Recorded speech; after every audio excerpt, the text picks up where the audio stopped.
Tonight's story is simple. A man got a phone call from his mother at 3 in the morning. He drove 40 minutes to reach her, but his mother never made that call. So who did? This is the other side of the call. Let's begin. Ryan Mercer received a phone call from his mother at 2:47 a.m. on a Tuesday. He almost didn't answer. He was half asleep, phone buzzing on the nightstand, and his mother never called this late. Never. In 31 years, she had never once called after 10 p.m.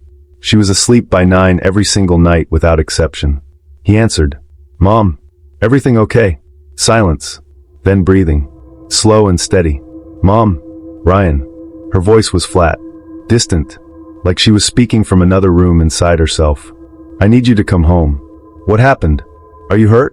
"Just come home." A pause. "Don't call me back. Just come." She hung up. Ryan was already out of bed, pulling on his jeans. His mother lived 40 minutes away in the house he grew up in. 62 years old, lived alone since his father passed, stubborn enough to refuse help with anything, but sensible enough to call when something was genuinely wrong. She had never sounded like that before. He drove the 40 minutes in 28. Pulled into the driveway at 3:19 a.m. Every light in the house was off. Her car was in the driveway. Everything looked exactly as it always looked. He knocked. No answer. He used his spare key. "Mom." The house was silent. Dark. He moved through the living room, the kitchen, calling her name. Nothing disturbed. Nothing out of place.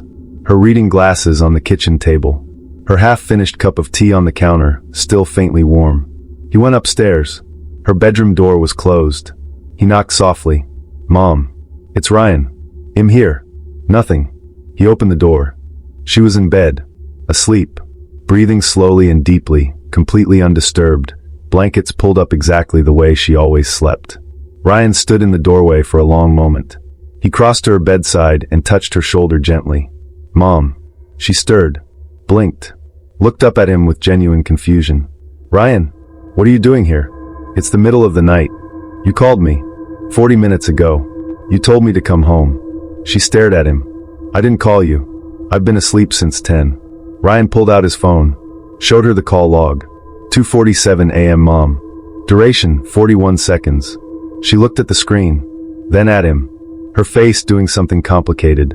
"Ryan," she said quietly, "my phone is downstairs." They went downstairs together. Her phone was on the kitchen counter, where it always sat at night. Ryan picked it up and opened the call log. No outgoing calls. Not one.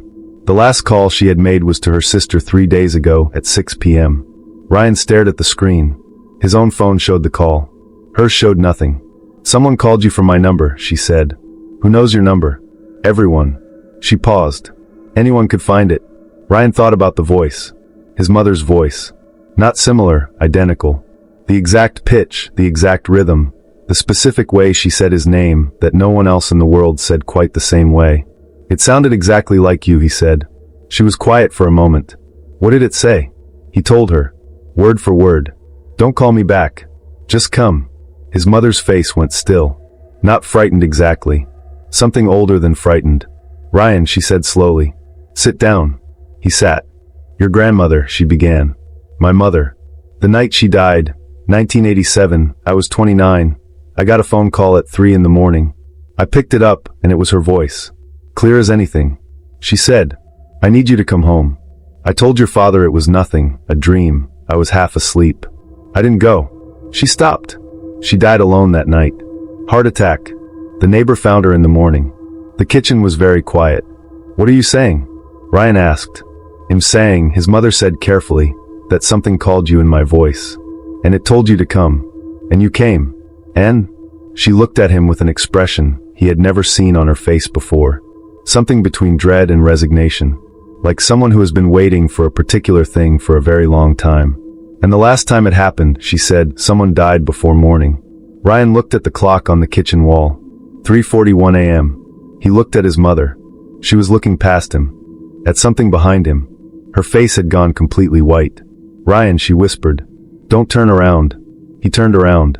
The kitchen was empty. But the back door, deadbolt when he arrived, he was certain of it, he had checked it himself, was standing wide open.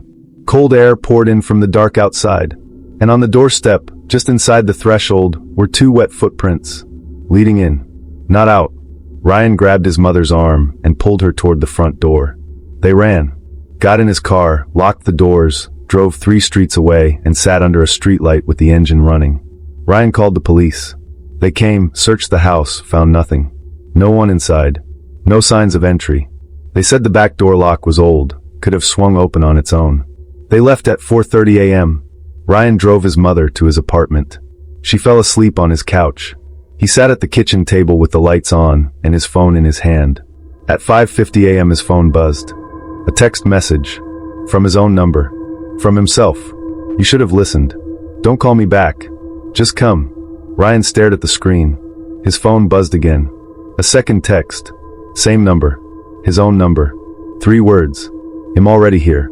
The apartment was silent. And from the other side of his bedroom door, the bedroom he had not entered since they arrived, came the slow, deliberate sound of someone sitting up in bed.